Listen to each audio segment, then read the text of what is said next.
Muy buenas tardes, bienvenidos y bienvenidas. Shabu Tov, Agit Tevoj, buena semana. Feliz Día de las Madres para las madres en Argentina que están conectadas en este día tan especial.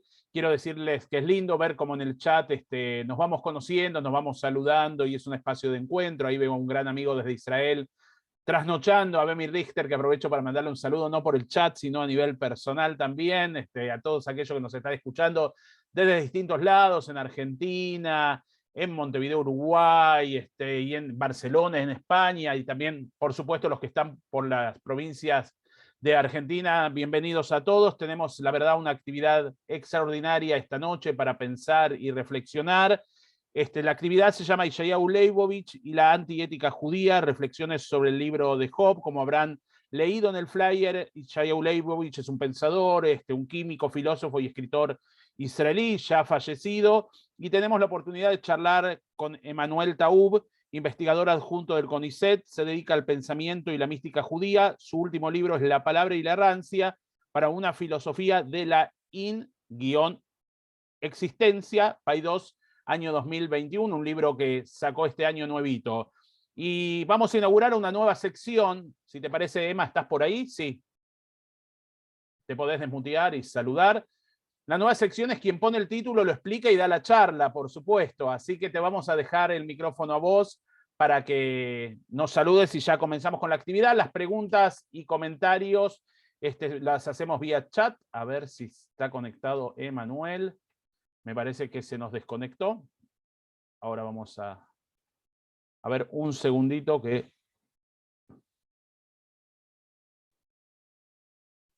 Ahora le consultamos. Tengamos un minuto de paciencia con la tecnología.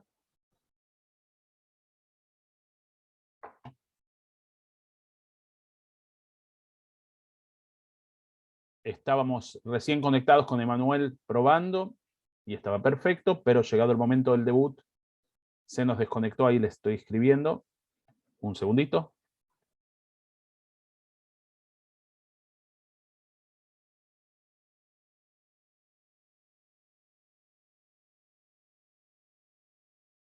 Bueno, estamos con un problemita técnico pequeño en realidad. Se pateó el módem, desconectó todo, en un minuto viene. Cosas que pasan en las mejores familias. Ya aprovechamos y comentamos un poco las próximas actividades que tenemos.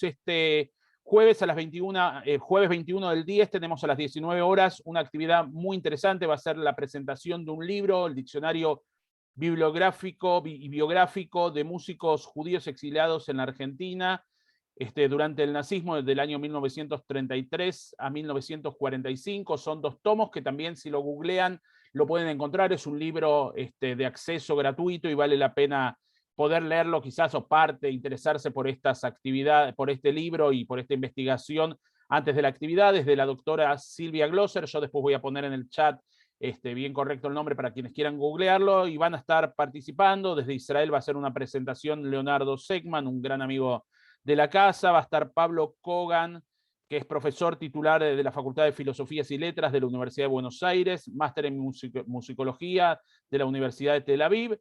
Va a estar el doctor Jorge Dubati, director del Instituto de Investigaciones de Artes del Espectáculo de la Universidad de Buenos Aires. Y vamos a tener la ilustración musical, una participación musical especial de Lía Gurevich, violinista, y por supuesto la autora va a estar entre nosotros. Vamos a ver si anda don Emanuel, todavía no se nos conectó, pero debe estar en eso. Y una próxima actividad que vamos a tener el próximo domingo a esta misma hora, que es una actividad, un ping-pong con Sergio Langer, un humorista, a veces bastante polémico, que sacó un libro que se llama Judíos, con una identidad judía muy, muy fuerte, pero a veces también con un humor muy ácido dentro de las cuestiones judías, que vale la pena también escuchar. Así que vamos a esperar un segundito, vamos a ver si ponemos música mientras tanto para que sea más amena la espera y no me tengan solamente que escuchar a mí. Que ya me escucharon algunos la semana pasada en la charla de Ahinoam Nini. De paso, sepan que las actividades nuestras están en el canal de YouTube, aquellos que quieran ver y volverlas a ver, o que no la pudieron ver, que la puedan ver. Así que ahora vamos a poner un poquito de música. Me dicen si se escucha.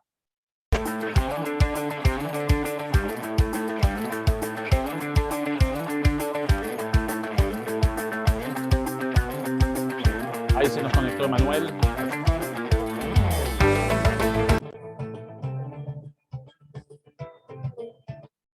Ahí se nos está conectando Manuel. Un segundito. Ahí estás, Emma. Desmuteate, bienvenido. Gracias. Aprovecho para darte la bienvenida formal en nombre de Tzavta, el periódico Nuevación y la comunidad Betel. Para nosotros es un honor que estés. Ya hice una presentación de la charla y dije que inauguramos una nueva, y por supuesto tuya y del libro que escribiste este año. Y inauguré una nueva sección, el que pone el título, explica el título y da la charla. Así que te toca todo eso junto ahora. Genial, me tengo que acordar el título. Ante todo, buenas tardes, feliz Día de la Madre. Hola a todos, ahí lo vi a Javi, está Facu, y bueno, y ante todas las cosas, Quique, para mí es un honor estar y participar en tus actividades. Ya nos veníamos chupando las medias desde hace unos buenos días, de que siempre, y desde que yo arranqué, me bancaste un montón. Así que estoy muy agradecido tanto a Tzavta como a Nuevación, que justamente hace poco, no sé si anda Eric por acá, pero me hizo como una entrevista larguísima. Y la verdad es que estoy muy agradecido de poder participar hoy.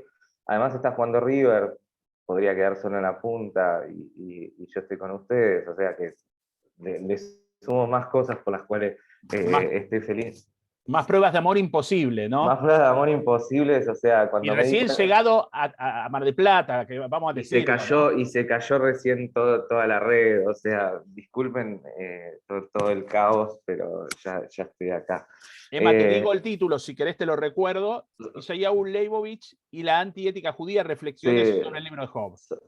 Bueno, título está fácil. buena esta. Título tranqui, además te lo saqué en un minuto. El tema, bueno, el tema es así. Gracias, Jorge, por lo de River. Sí, sé que River juega dentro de un rato, pero yo estoy pensando ahora en Leibovich. No quiero pensar en River porque nada, es mucha presión. Perdió Talleres. Bueno, ante todo, cuando Quique me preguntó de hablar de este autor, no sé si vos me lo sugeriste o no, y yo te dije que sí. Es un autor extraordinario, es un autor muy problemático, Yeshayahu Leibovich, un autor que casi recorre todo el siglo XX, es un autor de 1903 que fallece en 1994. Es un autor que es doctor en filosofía, doctor en medicina, profesor de bioquímica, sionista, ortodoxo, tiene todos los condimentos para ser sumamente difícil hablar algo de Leibovich, y por eso elegí hablar de Leibovich, ¿sí? Y compartir algunas reflexiones con ustedes y con todos ustedes, que dicho sea de paso, también para mí es hermoso que en el Día de la Madre estén conectadas, las madres que estén conectadas a reflexionar un rato. El tema, básicamente, de por qué elegí la antiética judía tiene que ver con la visión de Leibovich sobre el texto de Job, ¿sí? Sobre el libro de Job. Y es en lo que me voy a centrar y tratar de decir algunas cosas hoy. Y un poquito es una estafa también esto, ¿no? Porque voy a usar a Leibovich para decir cosas que pienso y que vengo reflexionando hace mucho tiempo sobre el libro de Job, y que por otro lado se disponen para hacer un libro que es parte de la trilogía judía que empezó a publicarse este año con la palabra y la rancia, que algo seguramente muy lindo que no me merezco de haber dicho de eso.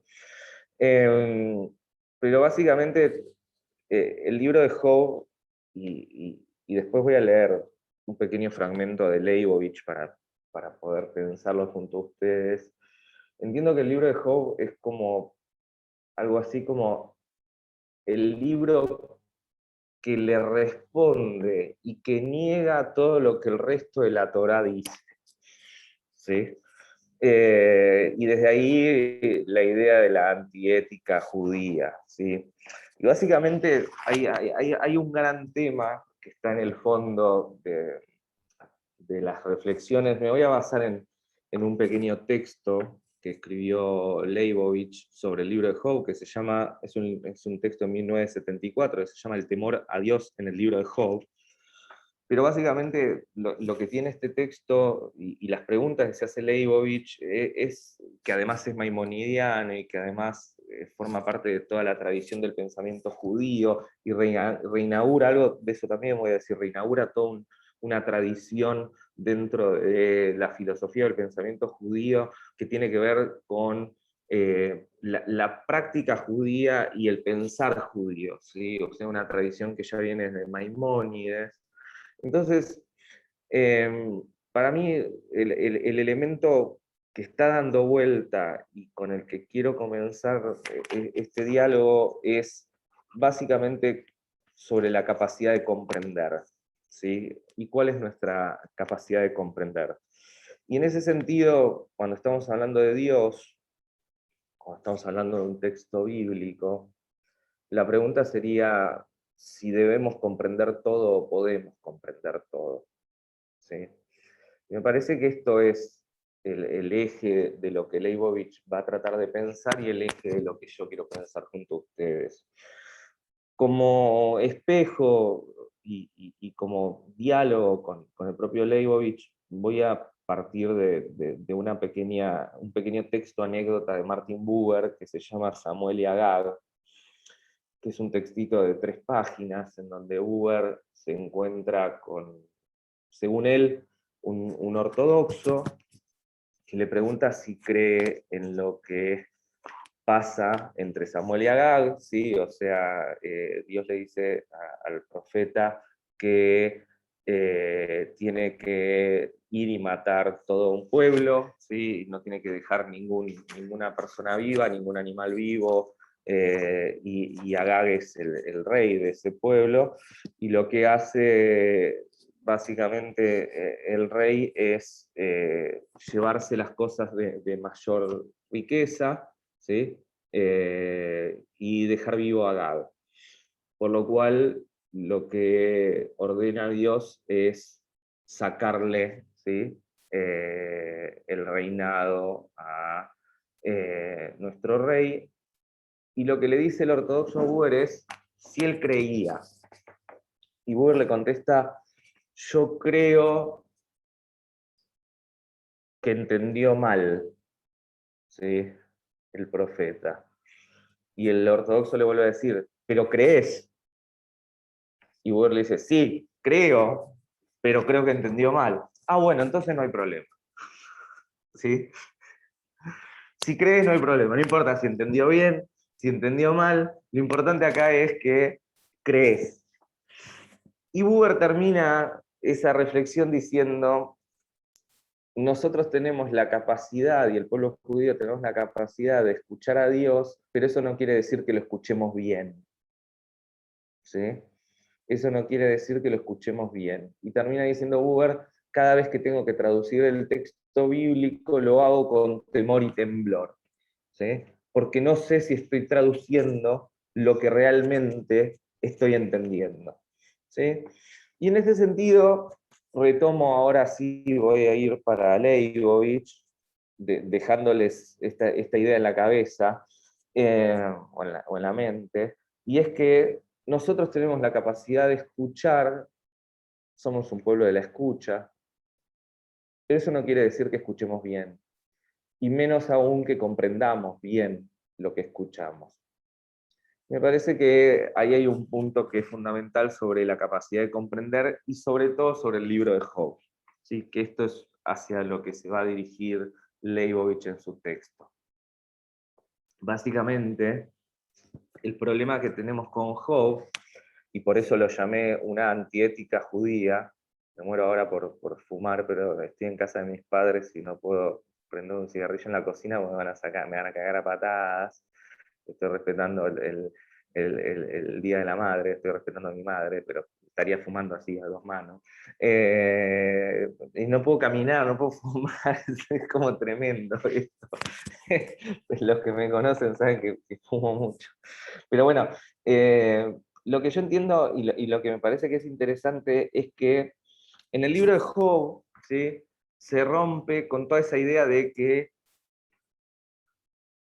por lo menos la voy a citar en Deuteronomio 30, ¿no? Pondré ante ti la vida y la muerte, pondré ante ti el bien y el mal, la vida y la muerte, elegirás la vida, y elegir la vida y justamente el bien es cumplir con lo revelado, cumplir con las mitzvot, desde donde se sostiene la ética judía, desde donde se sostiene la idea de que nosotros tenemos una vida práctica que está en base a esa revelación y que nosotros justamente sabemos qué hacer o sabemos qué comprender porque Dios lo reveló y de esa revelación surgió, ¿sí? Toda la interpretación. Ustedes saben que yo digo siempre que los judaísmos son tradiciones interpretativas,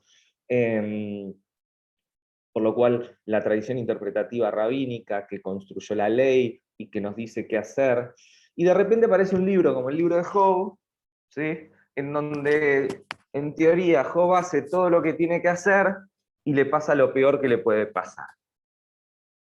¿Sí? Por eso creo que el libro de Job es tan importante para Leibovich y por eso creo que también es tan importante para mí y por eso lo llamé una antiética judía. O sea, con Job nos encontramos en un momento en donde todo lo que nosotros hacemos, lo hacemos bien, lo cumplimos bien, ¿sí? Y de repente nos pasan las peores cosas. Y cuando nos enfrentamos a Dios y le decimos, che, chabón, bueno, che, Dios, pero hago todo bien y me pasa todo lo malo, Dios le contesta, ¿acaso vos estabas cuando yo creé el mundo? O sea, ¿te tengo que dar explicaciones a vos? ¿Sí? Por lo cual se suman estos elementos en los que aparece esta antiética. Y lo que es interesantísimo es que es parte de nuestro corpus bíblico. O sea, tenemos un texto que está además hacia el final, en los escritos, en la última parte de lo que es el Tanaj, de la Biblia judía, que después de tener la Torá, la revelación, ahí está Fabi fumando y yo me quiero morir. No, fumá tranqui, fumá tranqui. De que tenemos la revelación, tenemos los textos proféticos, tenemos las primeras partes de los escritos, y de repente hay un texto que es muy problemático, que además está escrito en un hebreo que es casi novedoso, y que lo que está planteando es todo eso que constituye la base de la ética, y que para los pensadores judíos modernos no solo es la base de la ética, sino que la ética judía es la que constituye la religión, ¿sí? De repente te dice, ¿y por qué Dios te tiene que dar explicaciones de lo que hace? ¿Sí? ¿Y por qué Dios tiene que cumplir si Él prometió, que además no lo promete, o sea, con que si vos cumplís todas las cosas que Él reveló, a vos te va a ir bien?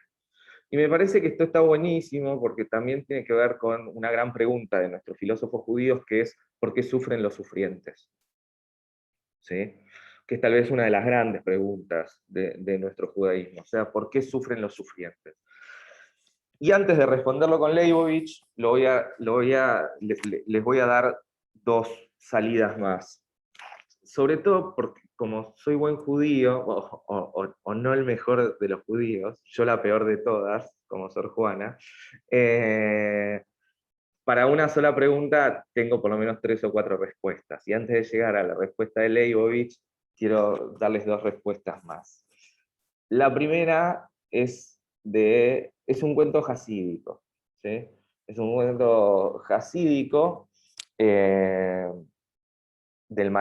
no me equivoco, del Rab de Kolch, que plantea esto, que era viernes y que se encuentra con el espíritu de un tzadik, o sea, de un miembro de su comunidad, que era uno de los que nunca faltaban, que leía la Torá, que cumplía con todo, y le dice, ¿por qué volviste? O sea, ¿por qué volvió tu espíritu otra vez? Y este miembro de la congregación o de la Keilah le dice, porque cuando yo estaba al final de mi edad, ¿sí? O sea, al final de mi vida, evaluando todo lo bueno que había hecho, todo lo bien que había hecho, todo lo que había cumplido, me encontró la muerte, por lo cual tengo que volver a reparar esa soberbia. ¿Sí? Le dice. La segunda respuesta, antes de Leibovich, es una respuesta que nos da Emmanuel Levinas. Y básicamente lo que dice Emmanuel Levinas es que el judaísmo no es una religión para infantil, sino que es una religión para adultos. ¿Sí? Emmanuel Levinas tiene un texto que se llama El judaísmo, una religión para adultos, y también le está contestando de alguna manera a Job, y lo que dice es básicamente retomando un midrash en el que Rabbi Akiva se encuentra con un soldado romano y que ven a un pobre, y el soldado romano le dice a Rabbi Akiva, ¿dónde está tu Dios o por qué tu Dios no alimenta al pobre? Y Rabbi Akiva le contesta para escapar de la maldición. Porque no es Dios el que tiene que alimentar al pobre, sino soy yo el que tiene que alimentar al pobre. ¿Sí? Eso es parte de la ética judía, pero al mismo tiempo lo que está diciendo el propio Levinas es el judaísmo, ¿sí? Es una religión para adultos porque la respuesta, ¿sí?, infantil es una respuesta, y miren las cosas que dice Levinas, es una respuesta que vincula tanto a el ateo como al ultraortodoxo. O sea, pensar que Dios está acá administrando, ¿sí?, nuestras vidas y que nos tiene que, y está viviendo a cada uno de nosotros y que nos da o nos quita según nuestras acciones. Y lo que dice Levinas es todo lo contrario, o sea, somos nosotros los que recibimos esa revelación y los que tenemos que alimentar al pobre. ¿Sí? Y el judaísmo es esa religión que tiene que alimentar al pobre. Dicho esto, voy a simplemente, quiero leer una partecita del texto de Leibovich y darles algunas respuestas a lo que está planteando Leibovich, porque Leibovich se mete en la cuestión del sufrimiento, de la sabiduría y de la comprensión, y dice básicamente esto que voy a leer y que voy a tratar de explicar. Dice, y aquí que la pregunta y el pedido de Job son correspondidos. Dios se revela y le responde desde la tormenta. Su petición es satisfecha, pero solo en parte. ¿Acaso no lo fue en su totalidad? De acuerdo con las pocas cosas que el propio Job dice en el último capítulo, la respuesta de Dios lo satisface y anula sus reclamos. Sin embargo, ¿cómo podemos entender la satisfacción que Job encuentra en dicha respuesta?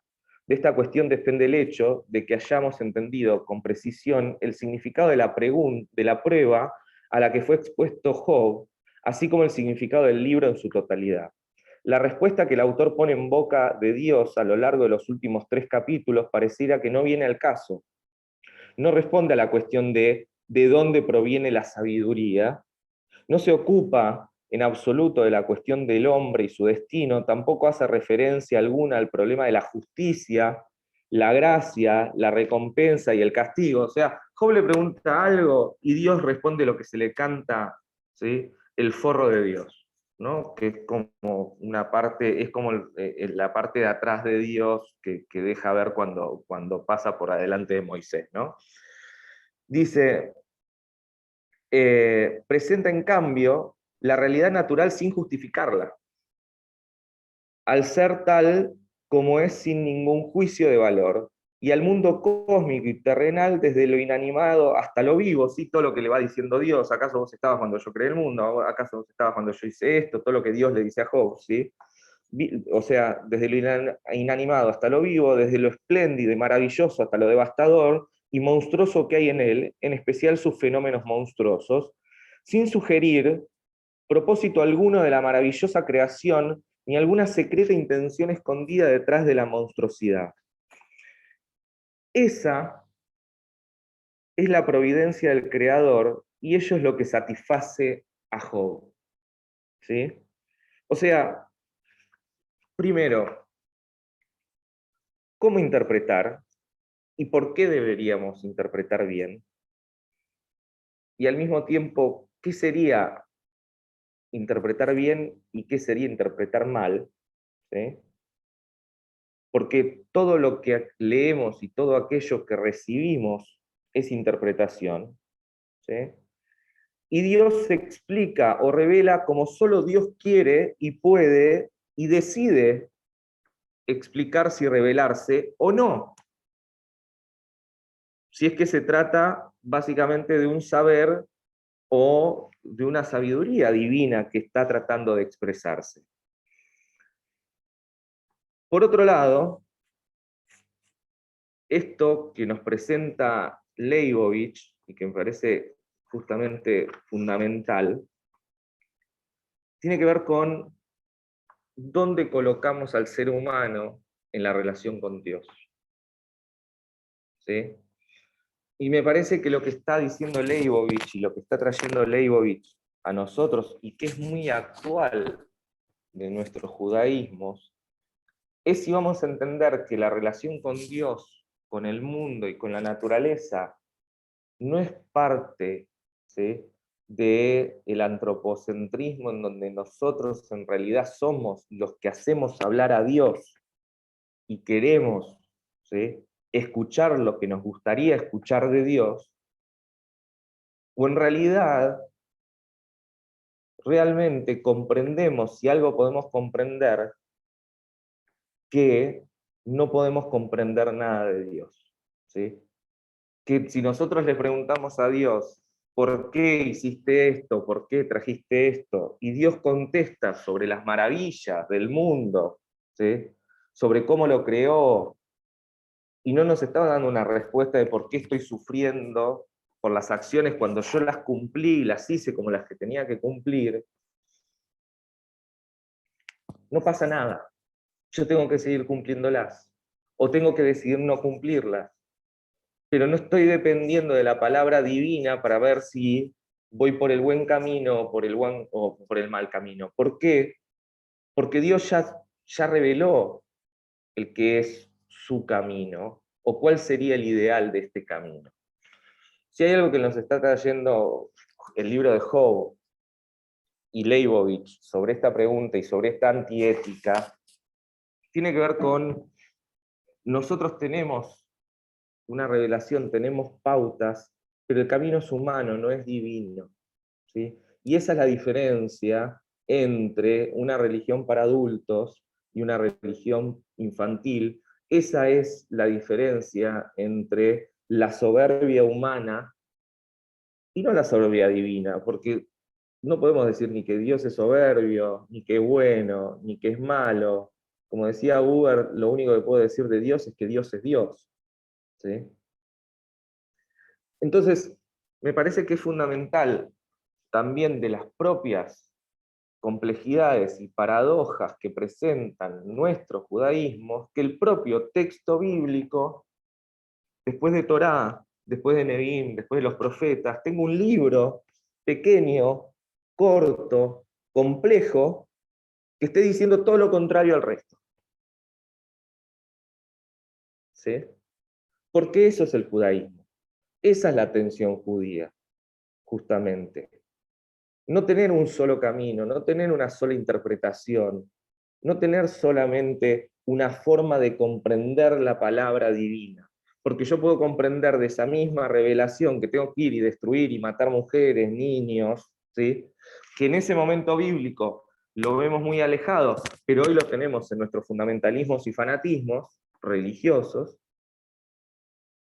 O puedo comprender que son pruebas que tengo que tener adelante mío para elegir el camino cual no seguir, y no solo el que seguir ciegamente. Y si hace algo fundamental Leibovich en este texto sobre Job, es diferenciarlo, y a lo largo del texto lo va comparando y lo va vinculando con el patriarca Abraham. ¿Sí? Y no es menor, ¿sí?, la comparación con Abraham. Él va a tomar una frase en la que dice justamente que hay, y que parece que hay un paralelismo, porque Abraham dijo, yo soy polvo, yo que soy polvo y ceniza, y Job dice, hago penitencia sobre polvo y ceniza, ¿sí? Y me parece que esto, que ahora voy a terminar de leer una partecita, es clave. Si los judaísmos o nuestra tradición se hubiese quedado con los patriarcas, y especialmente con Abraham, ¿sí?, seríamos una tradición fanática y fundamentalista. Seríamos una tradición fanática y fundamentalista. Lej lejá, me voy. Cortate el pito, me lo corto. Anda y, bueno, Brit Milá, ¿no? Pero es cortarse una parte del pito. Cortate el pito, voy y me lo corto. Anda y sacrifica a tu hijo. Y el tipo no dudó, ¿sí? O sea, cuando Dios quiso destruir Gog y Magog, Abraham se puso adelante y le discutió hasta último momento. Cuando Dios le dijo, anda, que es lo que llamamos Akedat Yitzhak, ¿no?, la atadura de Isaac, o de Yitzhak, anda y secuestra, por favor, anda y sacrifica a tu hijo. Abraham va y lo va a sacrificar, y necesita aparecer un ángel que no le grita una vez, le grita 2 veces, ¿sí?, para que Abraham detenga el cuchillo y no lo mate. Y no es casualidad que Leibovich, que es tan complejo y tan brillante, compare a Abraham con Job, ¿sí? Porque justamente Job es la contraparte y es todo lo contrario a lo que plantea, ¿sí?, el patriarca Abraham. Job hace lo que se le pide, sin embargo, no solo le va mal, sino que cada vez le va peor haciendo lo que le pide, y se le para de manos a Dios y le dice, ¿por qué pasa esto? Y Dios le dice lo que quiere decirle, porque realmente, si ustedes, los invito ahora a todos a leer y releer el libro de Job, ¿sí?, Dios le contesta lo que quiere contestarle, ¿sí? ¿Por qué yo hago lo que hago y me pasa todo malo? Y le dice, ¿acaso vos estabas cuando yo hice las estrellas, cuando separé la tierra, cuando traje al Behemoth, al Leviatán? ¿Sí? Pero yo te estoy hablando de manzanas y vos me estás contestando con una tira de asado a la parrilla y un churrasquito, ¿sí? Más o menos, pues no es manzana y banana. O sea, realmente la respuesta de Dios es lo que Dios quiere responder. ¿Y qué hace Job? Queda satisfecho. ¿Qué hace Job? Queda satisfecho. ¿Por qué? ¿Porque le dio la respuesta? No, porque de esa respuesta él pudo comprender algo, ¿sí? Pudo comprender sobre su propia penitencia, pudo comprender sobre que él no es que no es nadie, sino que es alguien más que está interpretando esa voz divina, pudo comprender sobre la maravilla de Dios y pudo comprender que no comprendemos nada de Dios. Que a veces le preguntamos A, y lo que escuchamos y lo que recibimos es 8, 7, o sea, le respondemos, le preguntamos con el abecedario y nos responde con las números, ¿sí? Y quiero leer la última parte de este texto que me parece maravilloso, y dice, el autor del libro hace alusión a la cercanía que hay entre Abraham y Job, ¿sí? Está hablando de la lectura de Maimónides, del libro de Job, y dice, al poner en boca de Job como últimas palabras las siguientes, hago penitencia sobre polvo y ceniza. Polvo y ceniza, estas fueron las palabras utilizadas por Abraham en su discusión con Dios. Y cita, para terminar, lo que dice Abraham. Mirá que soy atrevido de interpelar a mi Señor, yo que soy polvo y ceniza. ¿Sí? Hacia el final de Bereshit, de Génesis, Abraham dice, yo que soy, atrevido de interpelar a Dios, yo que soy polvo y ceniza, yo que no soy nada. Y Job lo que dice es, hago penitencia sobre polvo y ceniza.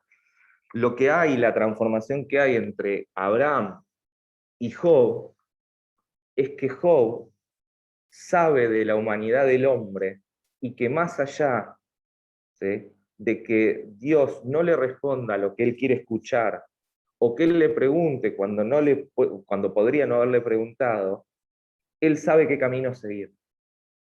¿Sí? Él es humano y se está corriendo de la relación antropocéntrica en la que trata que Dios diga lo que quiere escuchar de Dios. Y esa es la gran diferencia, y no es casualidad que con Abraham abrimos, ¿sí? Me vas a acordar el chiste muy boludo, que no lo voy a decir, ¿no? ¿Quién es el único que está encerrado en la Torá? Abraham, lo dije. Es muy malo el chiste. Y con Job estamos cerrando el texto bíblico, ¿sí?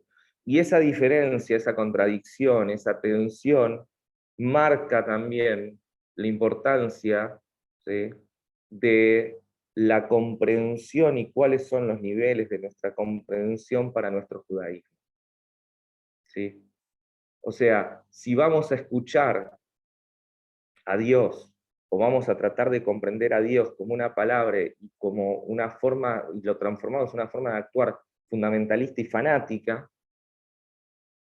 o si realmente, lamentándonos de lo que pasa y lo que nos puede llegar a pasar, enfrentándonos a Dios, sin embargo, entendemos que la respuesta de Dios solo Dios la conoce y que nosotros seguimos eligiendo el camino por donde transitar nuestra existencia. Muchísimas gracias. Gracias, Emma. Ahí tenemos algunas preguntas. Abrimos también a preguntas y comentarios del público. Vamos con un primer comentario o pregunta en realidad de Me Pablo. controlé bastante hoy hablando, porque puedo hablar Sí, durante 2 horas. sobre Pablo Frienkel, comprender o interpretar el texto bíblico, ¿no? En relación a lo que planteabas al principio. Sí, mirá, ¿qué haces, Pablo? ¿Cómo andas? Un gusto tenerte acá. Yo creo que somos tradiciones interpretativas, ¿sí?, porque nos abrimos al texto que interpretamos y que leemos, y desde la interpretación comprendemos. O sea, no es primero comprender y después interpretar, sino que interpretar es el acto con el que nos dirigimos al texto o a las textualidades, y de ahí construimos nuestra comprensión. Después tenemos un comentario, pregunta de Esther Mostovich Kugierman, que dice: ¿podemos describir lo que Dios no es? ¿Eso es lo que explica Maimónides? Es muy interesante. Maimónides está resolviendo un problema que es la cuestión de esencializar a Dios. O sea, ¿qué quiere decir esencializar a Dios? Que si nosotros decimos Dios es tal cosa, estamos en contra, o sea, nos estamos enfrentando al segundo mandamiento, que es la imposibilidad, justamente la prohibición de hacer ídolos de Dios, que básicamente se interpreta, por esto digo lo de interpretar o comprender, que esto se interpreta como no poder cosificar a Dios. O sea, de Dios no podemos decir que es nada, porque entonces lo estaríamos estaríamos reduciendo a Dios a algo. ¿Cómo lo resuelve esto Maimónides? A través de los atributos negativos. En realidad, cuando lees Dios es infinito, tenés que leer en tu cabeza Dios no es finito, ¿sí? Y por otro lado, lo que está diciendo es maravilloso, porque Maimónides, con un pequeño gesto, digamos, interpretativo y literario, resuelve un problema que son los antropomorfismos y las antropopatías del texto bíblico. El antropomorfismo es darle a Dios forma humana, la antropopatía es darle sentimientos humanos. Entonces, lo otro que dice es que tenemos que hablar de Dios a través de los atributos de acción y no de los atributos de esencia. Si decimos Dios es misericordioso, ese es reduce a Dios y lo cosifica. En cambio, si nos quedamos con lo misericordioso como una acción, lo que podemos decir es, ¿sí?, misericordiosamente se vincula con lo creado. Pero eso habla de lo creado, no está hablando de Dios, ¿sí? Y esa es la forma de resolverla de Maimónides. Pablo dice: comprender para interpretar o interpretar para comprender. Recién lo lo agregó. ¿Cómo? Comprender para interpretar o interpretar para comprender. Comprender para seguir interpretando. O sea, primero interpretamos, nos abrimos al texto, comprendemos y volvemos a interpretar. El judaísmo es dinámico y estas tensiones son dinámicas. O sea, no hay una sola... Si no, nos quedaríamos en esto que yo les decía que trae Leibovich de manera muy interesante, que es justamente diferenciar a Abraham Avinu de Job. O sea, si nosotros nos quedásemos en que interpretamos de una manera y de esa interpretación surge una comprensión y nos quedamos con esa comprensión, nos volvemos fanáticos, ¿sí? O fundamentalistas. En cambio, justamente la dinámica de las tradiciones interpretativas, porque si no, realmente, esto me parece también muy interesante poder compartirlo con ustedes, si no creemos que el judaísmo nunca cambió en su historia, ¿sí? Y el judaísmo, voy a decirlo así, gracias a Dios cambió en su historia, ¿sí? Porque, digamos, logró sobrevivir, transformarse y ser las tradiciones judías que hoy tenemos gracias a haber cambiado. No es lo mismo el judaísmo bíblico que el judaísmo del Segundo Templo, que el judaísmo rabínico, que el talmúdico, que el judaísmo de la península ibérica, ¿sí? No, voy a decir acá un chiste, como hubiese dicho mi abuela, mi bobe, ¿sí? Que también la recuerdo en el Día de la Madre. No es lo mismo el judaísmo de los turcos que de los polacos pobres como nosotros, ¿sí? No es lo mismo el judaísmo post, ¿sí? Expulsión de la península ibérica. No es lo mismo el judaísmo de las, o sea, el judaísmo del hasidismo, el judaísmo de la escala del iluminismo judío. No es lo mismo dentro del iluminismo judío el judaísmo de Mendelssohn, que es la gran figura de la escala del iluminismo judío, que Rosenzweig, que rompe con la escala, y no es lo mismo el judaísmo pre-Shoah que post-Shoah, pre-Estado-Nación de Israel que post-Estado-Nación de Israel. ¿Sí? Entonces, justamente porque el judaísmo es dinámico y porque nosotros vamos en esa tensión y en esa circularidad como la lectura bíblica, ¿sí? Que todos los años comenzamos y terminamos, entre comprensión e interpretación, es como podemos tener estos judaísmos. El problema, y acá vuelvo a Leibovich, cuando él diferencia a Job de Abraham y Abraham de Job, es que justamente, si nos quedamos con Abraham, vamos a pensar que el judaísmo no cambia en toda su historia. Quedarse con Job y recuperar el personaje de Job es entender que el judaísmo no solo que cambia, sino que tiene que cambiar, porque tiene que adaptarse, tiene que ayornarse, tiene que entender cada momento histórico desde una misma revelación que ya fue recibida, ¿sí? Lo que cambia es la escucha, no la palabra. Acá tenemos un comentario de Marta Ehrlichman que dice: Dios empieza por escuchar lo que el diablo le chismea al oído. ¡Epa! Me gusta.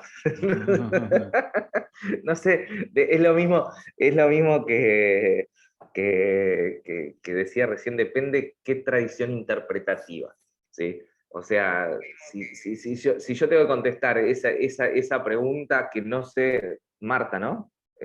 Quique, ¿Marta la dijo? No, un segundo. Sí, Marta, perdón. Marta, Estaba que no, en la próxima yo. que no sé de qué tradición, te puedo responder, por ejemplo, que en el Zohar, ¿sí?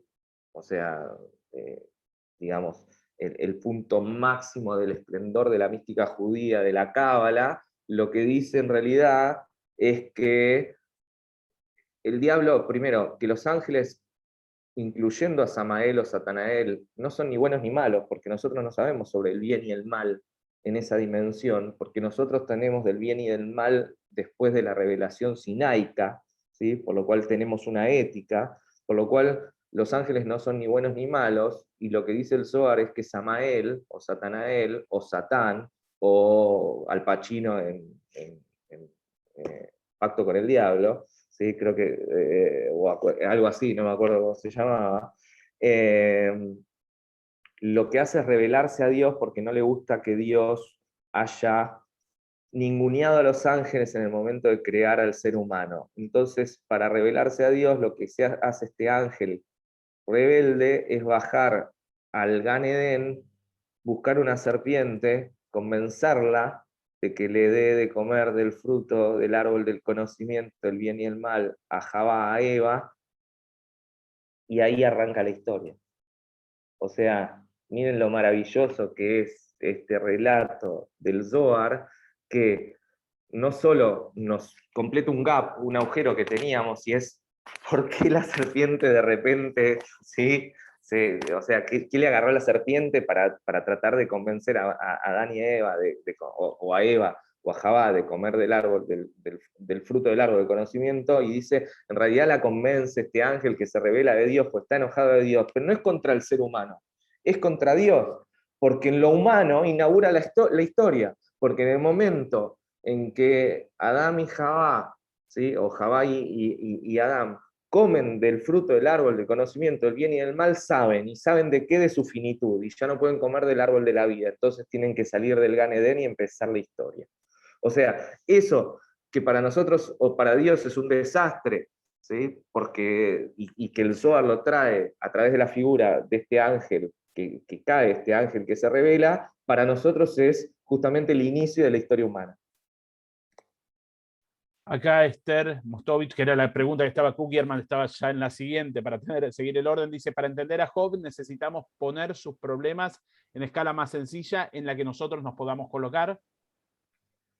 En realidad los problemas de Job son los problemas nuestros de todos los días. Creo que, o sea, está buena la pregunta, pero también creo que si algo tiene el libro de Job o el reclamo de Job es la sencillez de qué es lo que nos pasa, o sea, y de que no nos puede, o sea, no nos puede, o sí, pero de que a veces hacemos las cosas que creemos que están bien y nos va mal, y a veces podemos llegar a no actuar bien, o sea, actuar mal y nos va bien. Y en eso, Quique, perdón, me tomo un segundo, porque quiero ¿Sí? decir algo que me parece que es fundamental para entender esta tensión y estas problemáticas hacia adentro de los judaísmos. Nosotros tenemos ese pasaje del Deuteronomio, o sea, Dvarim, donde dice, pondré ante ti el bien y el mal, la vida y la muerte, elegirás la vida, que es la inauguración también como el inicio, el libre albedrío, pero también tenemos en nuestra tradición, Tzedek, Tzedek, Tirdof, justicia, justicia perseguirás. Y a veces, para hacer el bien, hay que ser injusto, y a veces, para hacer el justo y para hacer justicia, hay que hacer el mal. Ni uno ni otro. Ambas, a mi entender, son los pilares del judaísmo. El bien y el mal, la ética, elegir entre el bien y el mal, ¿sí? Entre la vida y la muerte, pero también justicia, justicia, perseguirás. Y no son complementarias, a veces son complementarias y a veces no son complementarias. Y eso es parte de nuestra tensión dentro de nuestro judaísmo. Ignacio Sosa dice, justo Dios no es, está siendo, no existe la conjugación del verbo ser en presente en hebreo, digo en relación a los distintos modos de ser históricamente, subjetivamente. Bueno, estoy haciendo un recorte para hacerme entender. Ahí Ignacio. Sí, sí, para mí es fundamental. O sea, el hebreo es maravilloso y el hebreo de Job también, pero el hebreo es maravilloso porque nosotros no podemos conjugar liot, ser y estar en presente, ¿sí? Solo en pasado y en futuro, ¿sí? Lo podemos conjugar a nivel verbal. Ahora, eso abre un montón de interpretaciones. En realidad, muchos no entendí si era una pregunta o una reflexión, pero retomo la reflexión. Reflexión, me parece que era más. Retomo la reflexión. En realidad es pensar que podemos decir algo de Dios. ¿Sí? Yo me la tatuaría del otro lado, ¿sí? La frase de Rosenzweig y de Buber, porque la dicen los dos, una en Samuel y Agag, Buber, y Rosenzweig en una carta dice, lo único que puedo decir de Dios es que Dios es Dios. Todo lo demás que digamos es interpretación. ¿Sí? Entonces, justamente de eso se trata, de corrernos del lugar antropocéntrico en lo que rompemos con una dinámica que tiene que ver con la relación entre Dios, el ser humano, el mundo, ¿sí? Y determinamos toda esa relación, ¿sí? Centrada no en Dios, no en el mundo, sino en el ser humano. Acá Ángela Cid, que también participa bastante en nuestras actividades, que le doy la bienvenida, aunque no lo conozco personalmente, ya conocemos los nombres, los que vamos viendo acá. Dice el capítulo 19 del libro de Job, confía en que será justificado por sus acciones ante Dios, ¿lo justifica? Saludos y muy interesante la conferencia. Me encanta el que tira, me encanta, yo amo la filosofía, el parámetro o el marco de todo lo que estoy escribiendo lo llamo terrorismo filosófico, y me encantan los que son terroristas filosóficos, que tiran así una bomba y dicen, chau, saludos, me encantó la radio, buenísimo todo. ¿Cómo era lo que dijo? Ya Perdón. te lo vuelvo a repetir, en el capítulo 19 del libro de Job, confía en que será justificado por sus acciones ante Dios. ¿Lo justifica? No, no lo justifica, él se justifica. Bueno, aquí nos dicen que se corta la transmisión, en realidad la escuchamos bien, debe ser problema de la conexión a veces locales de cada uno. Nosotros sí, porque ahora se volvió con todo. No tenés una respuesta sobre la conexión, ¿no? Sí, mira, varias veces cuando digo cosas que creo que a Dios no le gustan, me corta así, me mueve la antena de Wi-Fi, me hace así como... Lo estaba pensando. Acá dice Pablo Frenkiel, dice, Dios es siendo. Sí, sí, bueno, hay muchas formas, pero es siendo, o siempre es, sí, sí, depende cómo quieras interpretar, pero estoy de acuerdo, Pablo, Dios, o sea, eso tiene que ver también, ahí te estoy viendo además justo, es que hay tanto en la pantalla, a ver, también tenemos que entender que esto es lo maravilloso de nuestras tradiciones, o sea, ser judío es lo mejor que hay, esto entre paréntesis, nada, es un chiste, pero digo, que es hermoso de estas tradiciones, y es que se van cruzando, ¿sí?, muchas lecturas al mismo tiempo y muchas dimensiones de interpretación al mismo tiempo, ¿sí? Es como básicamente sentir que el mundo se está creando cuando estamos leyendo Bereshit, ¿sí? O cuando leemos por primera vez el texto de Génesis, donde se crea el mundo en esos primeros 6 días, y que lo estamos creando en la lectura, al mismo tiempo de que Dios siempre es, ¿sí?, y es siendo. Por lo cual estoy de acuerdo, Pablo, ahí con lo que decís. Acá estoy leyendo, el mail no está el nombre, pero está el apellido, que es Kinigsberg. Dice, Abraham desafía a Dios en su nombre Amorá, no acepta todo. Bueno, sí, pero lo único que yo diría es, ¿cuál es la moral de Abraham? ¿Sí? En todo caso tenemos las leyes noágidas, ¿sí?, esas primeras leyes, 7 leyes que, digamos, encontramos en la generación prediluviana y en Noah, ¿sí?, en Noé, porque no hay revelación sinaica. Esto es lo que hablo de las diferentes dimensiones de lectura. Yo les traigo un ejemplo otra vez para que me parece genial. Cuando en Barim, al final del texto bíblico, nos dice, ¿sí?, elegir entre el bien y el mal, la vida y la muerte, y dice, si elegís el bien es cumplir las mitzvot, o sea, cumplir lo revelado, sabemos lo que es el bien. Si nosotros vamos en el mismo texto bíblico al Gan Edén y observamos o leemos e interpretamos el árbol del conocimiento, el bien y el mal, no sabemos qué es el bien y el mal para el árbol del conocimiento, el bien y el mal, porque no hay revelación sinaica, o sea, porque no hay ética todavía. Entonces, ese es el gran problema para la mística, ¿no? O sea, ¿qué es el bien y el mal en el Gan Edén cuando todavía no hay una revelación sobre qué es lo bueno y qué es lo malo?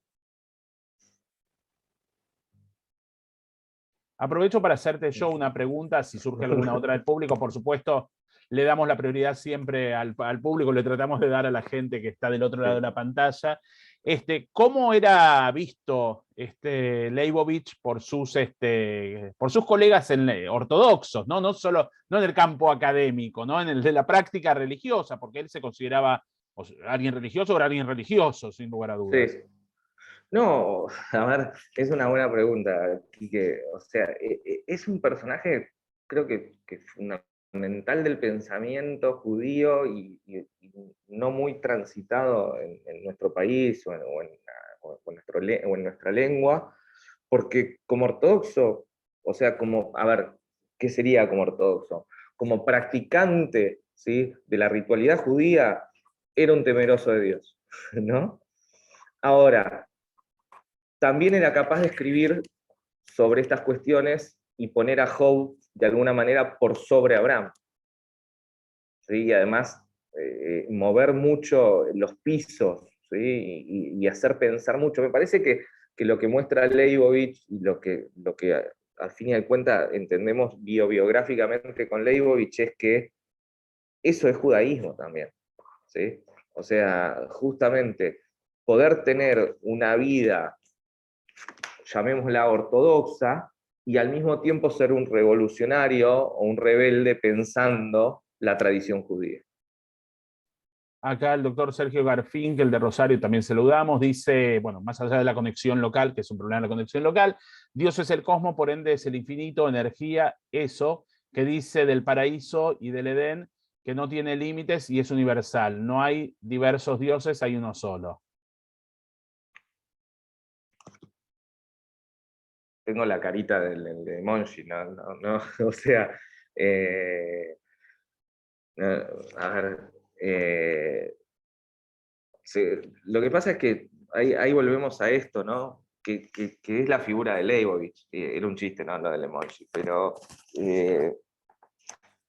nosotros tenemos al Dios de la Torá, tenemos al Dios de Job, que es totalmente diferente, pero también tenemos al Dios de la mística, ¿sí? Y de qué parte de la mística, que es más del cosmos, pero tenemos al Dios de la Cábala, que es parte de la mística y que nos presenta otro tipo de pensamientos sobre Dios.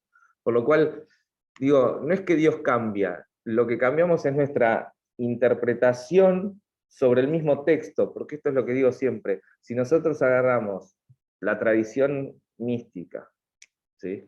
La tradición rabínica, la tradición bíblica, la tradición filosófica, y empezamos a raspar, ¿sí? A rasquetear, rasquetear, todas van a llegar al mismo lugar, que es Torah.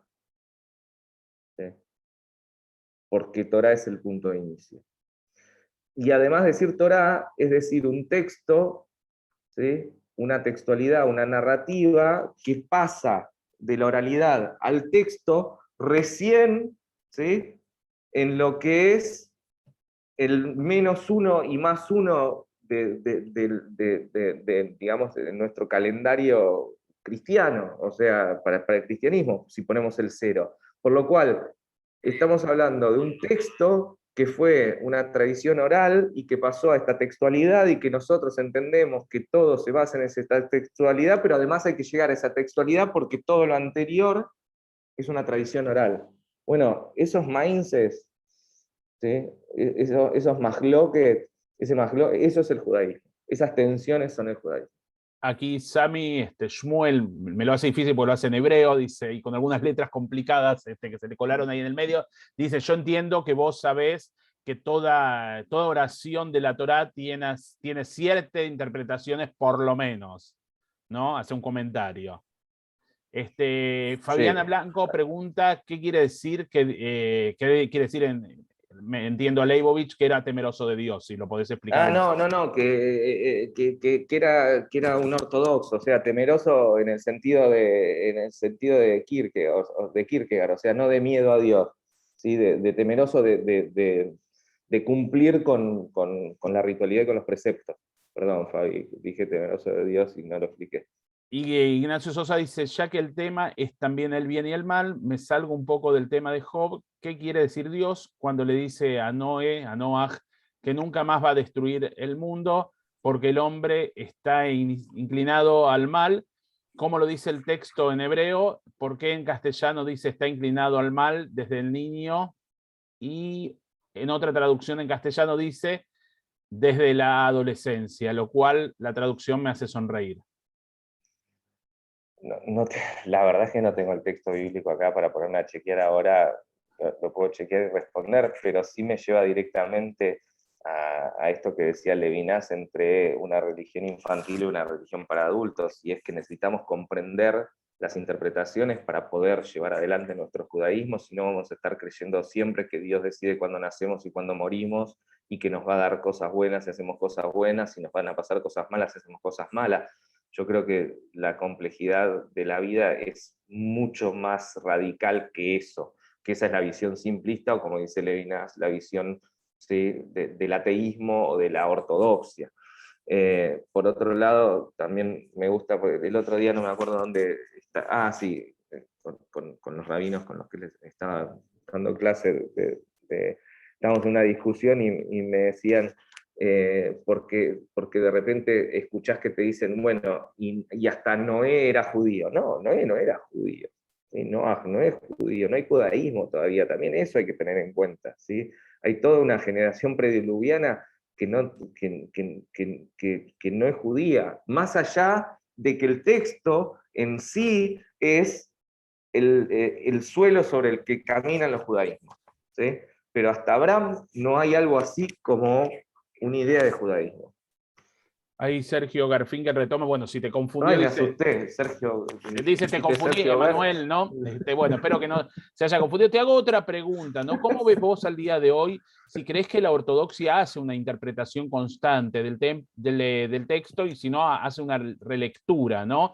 Y un Qué poco malo que sos. sobre la traducción, y bueno, alguien tiene que ser el malo acá de la película. Te están tirando preguntas que podés contestar. Vamos a ir a preguntas más difíciles. Hay un dicho en italiano que dice traduttore, traditore, ¿no? Yo creo, lo voy a decir porque lo escribí hace poco, está publicado en una revista digital en la que escribo.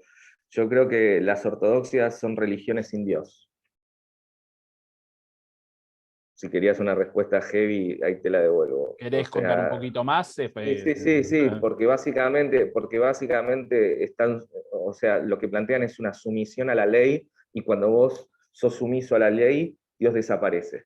¿Sí? O sea, la ortodoxia judía es sumisa al halajá, y cuando vos sos sumiso al halajá, Dios desaparece.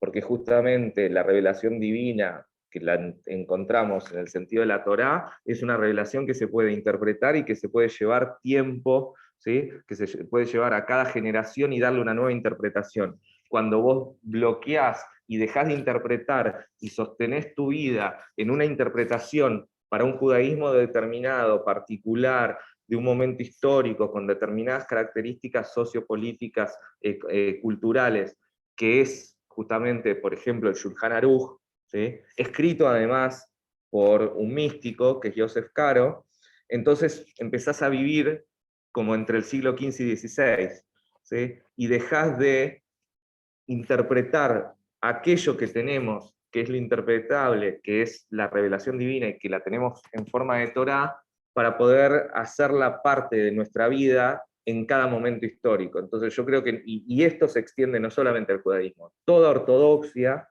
¿sí? Toda ortodoxia que es sumisa a la ley, es una religión sin Dios.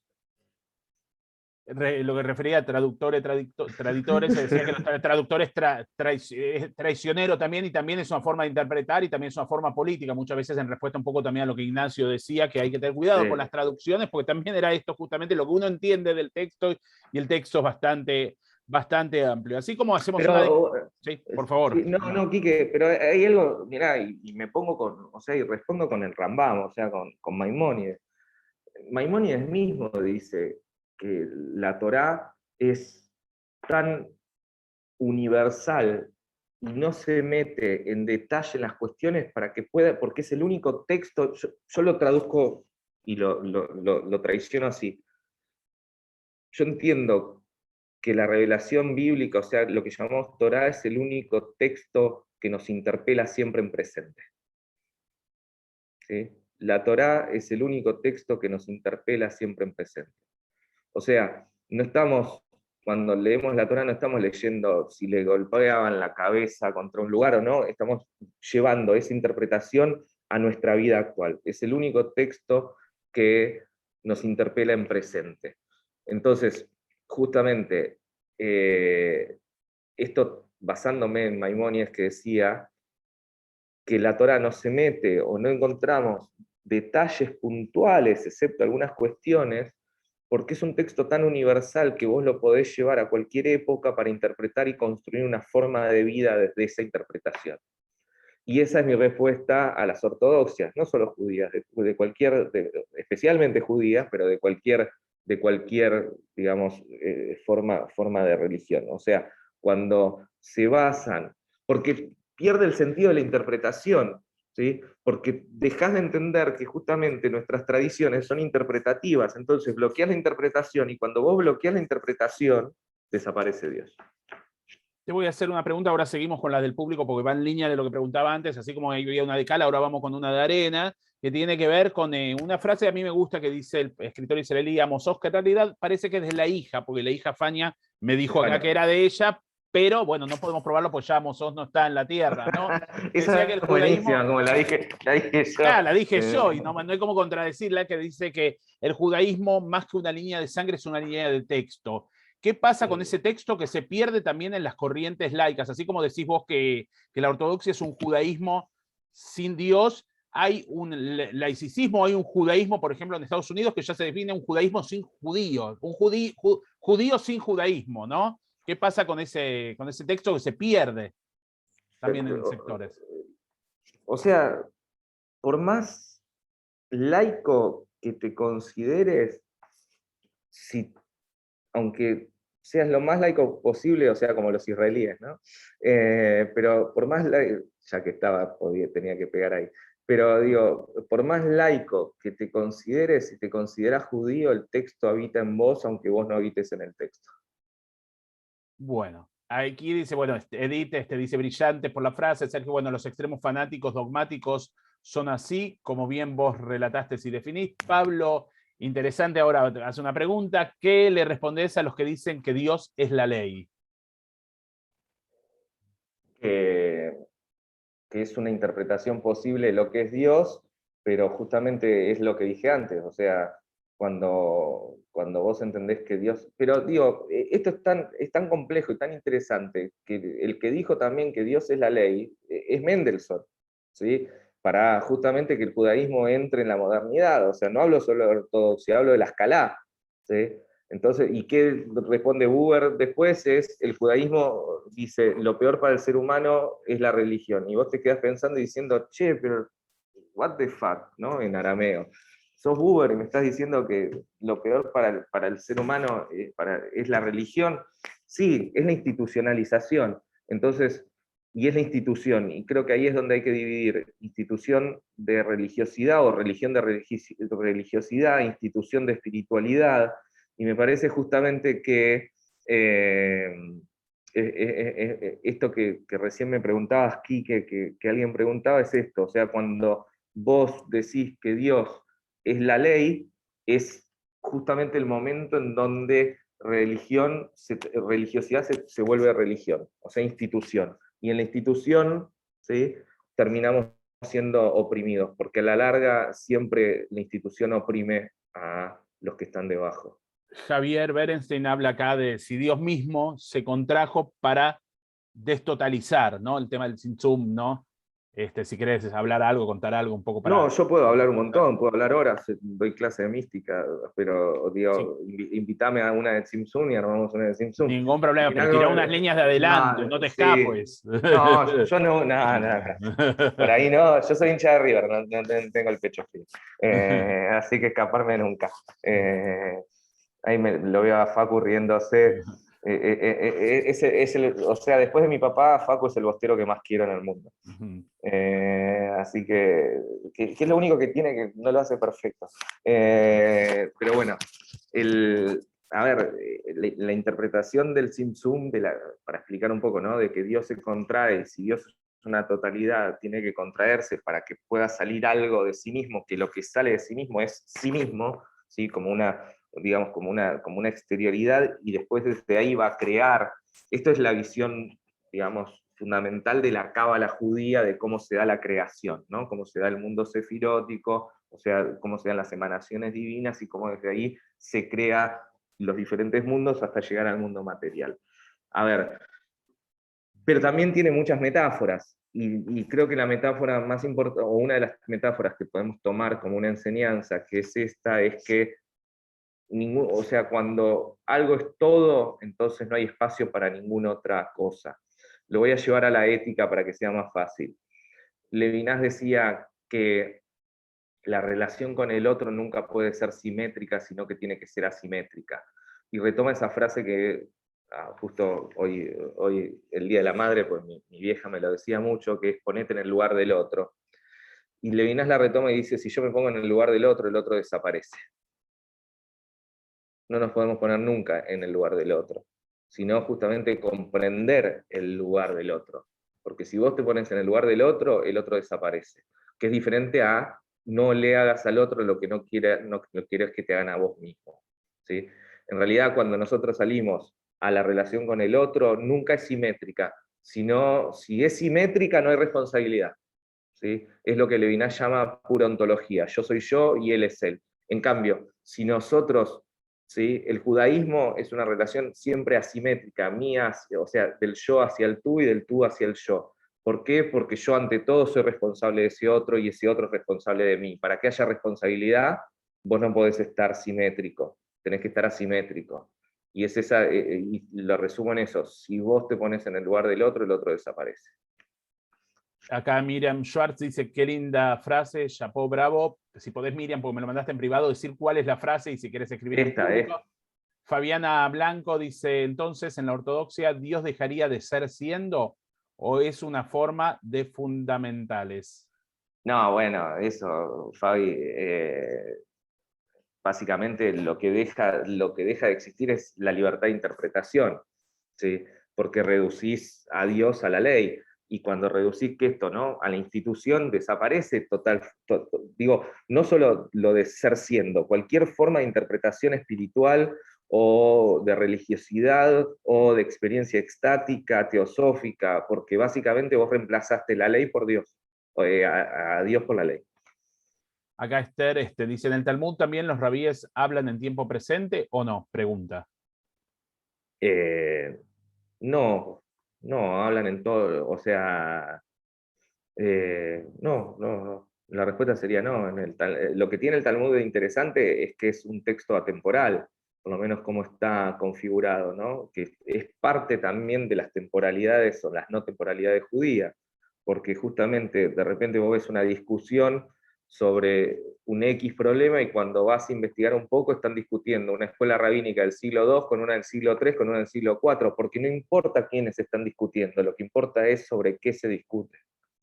Así, ejemplo de esto también son los 10 conocidos como los 10 mandamientos, que son las 10 alocuciones, que dice, no matarás, pero nadie dice qué pasa si no matás, si matás. No tiene una segunda parte, no tiene un correlato, ¿no? Como para dejar en cada generación que haya una interpretación propia. Totalmente, y además que es una mala traducción, porque al titzrajes no asesinarás, o sea, no cometerás la acción de matar al otro. ¿Sí? Así es. Pero me parece que eso es genial porque es la posibilidad de esto de lo que hablábamos y que trae Leibovich, o sea, la interpretación, el problema de la comprensión. Acá Susana Poch dice, magnífica interpretación de la ortodoxia. Nahum nos dice, tenés un raciocinio muy bueno, que algunos hechos me lleven tiempo para comprender. Felicitaciones por tu sabiduría. Es un gran estudioso, que eso es importante. Sandra Poch dice, es lo que sostenía Spinoza, ¿no? Sí, ante todo nerd, ¿no? Siempre, digamos. Eso siempre. Sí, bueno, Spinoza es otra problemática. Yo no soy anti-spinozista, sino que todo lo contrario, trato de defender primero esa cuestión. Siempre comparo lo mismo, ¿no? Maimónides y Spinoza. Los dos son realmente para el judaísmo revolucionarios. El problema es que uno nació en un momento donde al Jerem o la excomunión la tuvieron colgada, pero no se la tiraron encima, y el otro nació en un mal momento. ¿Sí? O sea, porque había tensiones hacia adentro de la comunidad judía de Ámsterdam que hicieron que también fuera como un ejemplo, ¿sí?, de una tensión, que eso es muy interesante porque después hay un místico que se llama Cohen de Herrera, Abraham Cohen de Herrera, donde él trata de que la cábala sea una forma para acercar las radicalidades de los filósofos judíos de ese momento histórico, en el mismo momento de Spinoza, con los directivos, ¿sí?, o sea, lo que serían las comisiones directivas, que es otro problema dentro de nuestros judaísmos, ¿no? Pero lo que serían los dirigentes judíos que eran no ortodoxos, bueno, no es la idea ortodoxa, pero sí muy severos y muy conservadores de las tradiciones y no podían soportar, ¿sí?, tanta radicalidad en el pensamiento judío. Ignacio Sosa, quien no conozco personalmente, pero sí a través de las actividades, y aprovecho también para saludarlo. Dice: regocijo al escuchar, muchas gracias. Eso es Levinas. Ahora la lectura impecable de Levinas, gracias otra vez. Miriam acá Schwartz me contestó: la ortodoxia, lo de la ortodoxia que es sin Dios. Esa es la definición que había dicho que le gustó. Jorge Hartmann dice: el comienzo de la charla hablaste del temor y temblor de Kierkegaard. Si podés ampliar un poquito. Sí, hola Jorge, ahí los veo, los tengo en cámara. Es interesante porque nos puede entrar ese libro acá de Temor y Temblor de Kierkegaard. No soy un gran especialista, pero soy un lector, porque es en torno a la figura de Abraham, ¿no? Y porque yo lo llevo siempre para esto que dice Buber, ¿no? O sea, tenemos el temor a Dios como ser temeroso de Dios, de ser, o sea, lo que podríamos como vincular con una ortodoxia, o sea, no dudar o no abrirnos, o no darnos las posibilidades de interpretar y comprender, o temeroso de Dios en el sentido de creer en Dios, ¿sí? O sea, que son las dos acepciones. O sea, una va para el lado de miedo, la otra va para el lado de justamente creer en Dios sin necesidad de que esa creencia se vuelva un fundamentalismo. Acá Ignacio Sosa dice: el texto Temor y Temblor trata del tema de Abraham Isaac, un poco también lo que estabas comentando. Sí. Hay algo que justo estaba viendo, hiciste una entrevista con Ezequiel Sidik para Limud, y estaba viendo lo que hablabas, que a mí me gustó muchísimo, esto de por dónde pasa, para terminar, quizás para cerrar, si no hay más preguntas o comentarios públicos. Qué vivo, Quique, porque vos la viste, todavía no se vio. Viste, todavía no está visto. Creo que salió muy linda. A recomendar, muy linda entrevista. Primero le dije a Emanuel antes de conectarnos que nuestro público, el público que tiene Tzavta, que son ustedes en realidad los que se conectan, es un público que pregunta mucho y comenta mucho, y para nosotros es una satisfacción, porque en realidad poder dedicar parte del tiempo de la charla, no solo a la exposición, sino a los lugares que ustedes llevan la charla, y esto me parece que es súper interesante, sí. Y es muy rico también. Entre paréntesis, o sea, a mí me encanta hablar y hablar un montón, y quise decir menos esta vez porque sé cómo es el público y porque lo hablé con Quique y quería que se genere este diálogo, porque en definitiva es la única forma de pensar. Y vamos a dejar para más adelante alguna charla sobre misticismo, sobre hasidismo, tenemos para hablar de Los Ángeles, tenemos muchos temas para hablar, Emma, todavía con vos, eso seguro. Y todo lo que quieras. ¿No?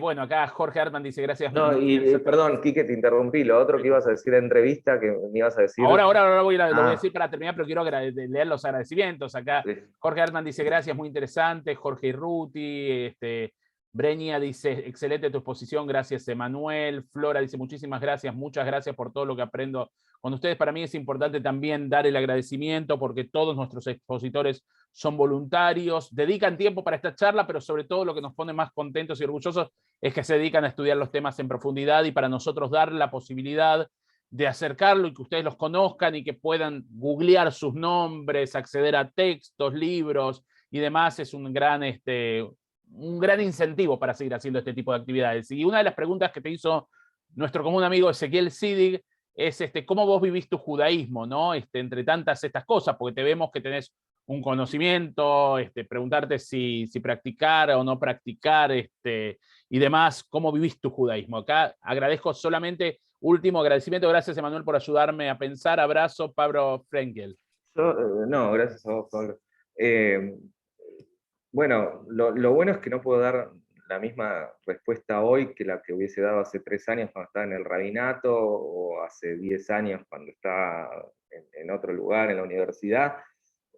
Yo, no es que cómo vivo el judaísmo, es que el judaísmo es lo que me habita y es mi ser en el mundo. Yo me levanto pensando en judío, estudio pensando en judío, estudio el judaísmo, enseño el judaísmo desde sus diferentes tradiciones. Por eso para mí no hay un corte entre las diferentes narrativas, o sea, la mística, cabalista, la filosófica, la rabínica, la bíblica, son todas partes de mi caja de herramientas con las que pienso el mundo, y desde ahí pienso el mundo. Cuando estoy pensando el mundo, estoy pensando también el judaísmo y mi judaísmo. Bueno, muchísimas gracias, Emma, por la generosidad de la charla. 15 minutos más tarde del comienzo del partido de River. Quizás hicimos un bien, no sabemos si sí o si no. No me digas nada, porque no sé Por eso, nada. nada. Ahora, Quizás sufriste 15 minutos menos y vas a terminar también no voy a leer nada, sí. agradeciendo por eso. Ay, qué malo que sos. Voy a pasar a la vista de galería, que es importante para que nos podamos ver todos y darle un fuerte aplauso y agradecimiento a Emma por esta charla. Ya hemos presentado al personaje con una barba más normal que en la foto que pusimos en el flyer.